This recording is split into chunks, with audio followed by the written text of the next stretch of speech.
ये 45 और 47 और ये मेरा काम नहीं, सियासी लोगों का। वो बुलाते नहीं, हम जाते नहीं। हम बगैर दावत की किसी के पास जाते नहीं। तो उलमा से ज्यादा एक दूसरे पे तनकीद करते हैं, लेकिन उलमा की तरफ लोगों का थोड़ा सा ध्यान और नज़र ज़्यादा होता है। लेकिन मैं तब जाऊंगा जब मुझे बुलाएंगे, और न बुलाए तो पुख्तों की वही ना बली वही ना बली रिजाई बयानी नो। मतलब कि बीइंग मजहबी रहनुमा, इनके हवाले से आपकी क्या फिर राय है? नाजरीन, आप देख रहे हैं स्मार्ट विजन पाकिस्तान और मैं हूँ सिकंदर खान खलील। नाजरीन, आज मैं जिन शख्सियात के साथ मौजूद हूँ, मैं इनके साथ खड़ा होना, इनसे इंटरव्यू करना, इनसे बातचीत करना अपने लिए सआदत समझता हूँ। शेखुल कुरान और अलामा साहब, इनसे सवाल करता हूँ। अस्सलाम वालेकुम जी। वालेकुम अस्सलाम। शेख साहब, आपको अक्सर हम देखते हैं 20 लाख से ज़्यादा आपके शागिर्द हैं जो अभी मुख्तलिफ जगहों पे दीनी खिदमत अंजाम दे रहे हैं, लेकिन जब भी हम देखते हैं पेशावर में तो आप मदरसा तालीमुल कुरान आते हैं, और इसके अलावा मौलाना मुजद खान साहब, तो इनमें ऐसी क्या खूबियाँ हैं, क्या खुसूसियात हैं जिसकी वजह से आप मजबूर हो कि जो आपका बिजी शेड्यूल है वो आप तर्क करके इधर आ जाते हैं? असल में सारे मेरे शागिर्द और साथी है, अरकान जमात के, लेकिन जो मुझे बुलाते हैं तो मैं उनके पास आता हूँ।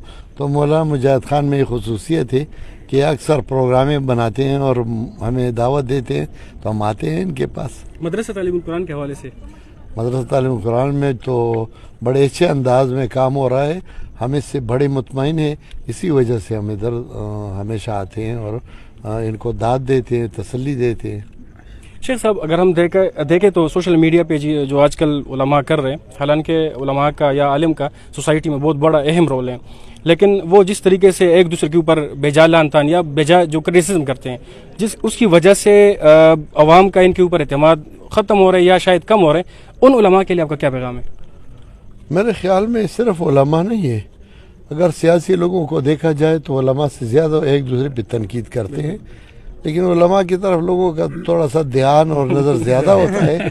लेकिन दूसरी बात ये कि उलमा भी असल में जो उलमा के लिबास पहनते हैं वो उलमा नहीं है। पुलिस की वर्दी अगर कोई पहन ले तो वो पुलिस वाला नहीं बन सकता, उलमा की वर्दी पहन ले तो आलिम नहीं बन सकता है सिर्फ उस लिबास के वजह से।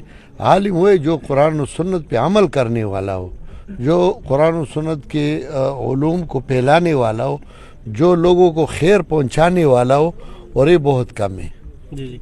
अच्छा शेख साहब, अगर पाकिस्तानी निज़ाम तालीम की बात करें तो मैं जिस तरीके से इसको देख रहा हूँ या बाकी जो इसके ऊपर रिसर्चेज हो रहे हैं, तो यहाँ से जो प्रोडक्ट बनती जा रही है या इससे ग्रेजुएट्स हो रहे हैं, तो उसमें ज़्यादातर या तो एथिज़म की तरफ जा रहे हैं, या अगर एथिज़म की तरफ नहीं भी जा रहे तो उनका दीन से रुग़बत बहुत ज़्यादा कम है।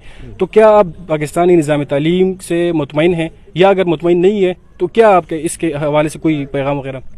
पाकिस्तान में जो निज़ाम तालीम में तकरीबन 22 किस्म है, और हर किस्म अलग जुदा जुदा है एक दूसरे से। सिर्फ एक दीनी तालीम है जो एक ही है हर मदरसे में, वो हमारे साथ हो ख्वाह दूसरे हो, लेकिन निज़ाम उसका और निज़ाम तालीम उनका वो एक ही है। तो जो इफ्तराक और जो इख्तिलाफात पैदा हो जाते हैं असल में बुनियादी तौर पे स्कूल और कॉलेज और यूनिवर्सिटियों से शुरू हो जाते हैं, और इसकी असल वजह ये है कि जो एथिज़म की तरफ या दूसरी तरफ जा रहे हैं तो ये इनके वालिदैन की अगर मैं ये कहूँ कि गलती है तो उनके वालिदैन की गलती है कि उनको वो अपने औलाद को मदारस की तरफ नहीं भेजते, सिर्फ स्कूल और कॉलेज की तरफ भेजते हैं।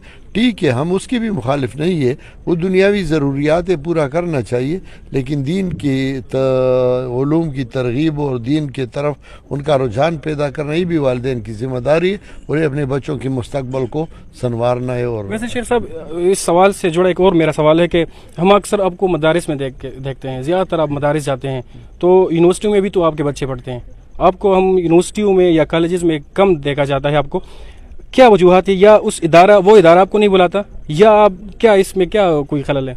मैं तो यूनिवर्सिटी और कॉलेजों में भी जाता हूँ, लेकिन कम, और इसकी असल वजह है कि वो बुलाते नहीं, हम जाते नहीं। हम बगैर दावत की किसी के पास जाते नहीं। तो जितने भी मदारिस मेरे पास आते हैं, जी बिल्कुल, लेकिन मैं तब जाऊंगा जब मुझे बुलाएंगे, और न बुलाए तो पुख्तों की वही ना बली वही نہ بلی رضا بیانی نو. اچھا شیخ صاحب آخری سوال ہے ملک کی صورتحال کے حوالے سے.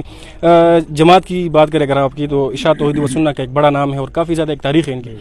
تو ملک کی صورتحال میں یا ملک کی مفاد کے لیے اشاعت توحید و سنہ کے ابھی تک کیا خدمات ہیں اور ابھی جو حالات ہیں تو کیا خدمات دے رہے ہیں؟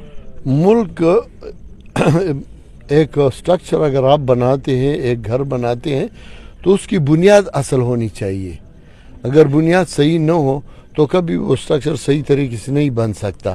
بنیاد ہم رکھتے ہیں اور بنیاد کی تصحیح اور اصل بنیاد وہ ہم بناتے ہیں, پھر اس پہ سٹرکچر بنائیں گے انشاءاللہ. شیخ صاحب آخری سوال, عوام کا, کیونکہ زیادہ تر ہم دیکھتے ہیں کہ حقوق اللہ کے بعد سب سے افضل ترین جو حق ہے وہ حقوق العباد ہیں, لیکن یہاں پر زیادہ تر لوگ تذبذب کا شکار ہیں کہ جو ابھی الیکشن ہوا 8 فروری کو, پھر اس کے بعد 9 فروری کا ایک علیحدہ الیکشن ہوا یا سلیکشن ہوا, پھر اس کے بعد جب ضمنی الیکشن ہوا 21 اپریل کو, تو یہ جو فارم 47 اور فارم 45 کے ایک صورتحال ہے. دوسری بات یہ کہ اس کے تھرو 45 کے تھرو تو جو لوگ آئے ہیں وہ تو ٹھیک ہے, لیکن جو 47 کے تھرو لوگ آئے ہیں, کیونکہ کچھ لوگوں کے پاس تو وہ ثبوت اور ایویڈنسز بھی ہیں, تو وہ حقوق العباد کے اوپر کوئی ڈاکہ تو نہیں ڈالا انہوں نے؟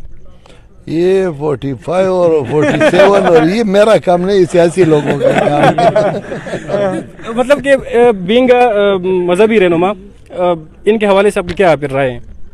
میری رائے ہے کہ ہر بندے کو ان کا حق دینا چاہیے, اور حق کسی کو نہیں ملتا پاکستان میں. بہت شکریہ, تھینک یو سو مچ, جزاک اللہ.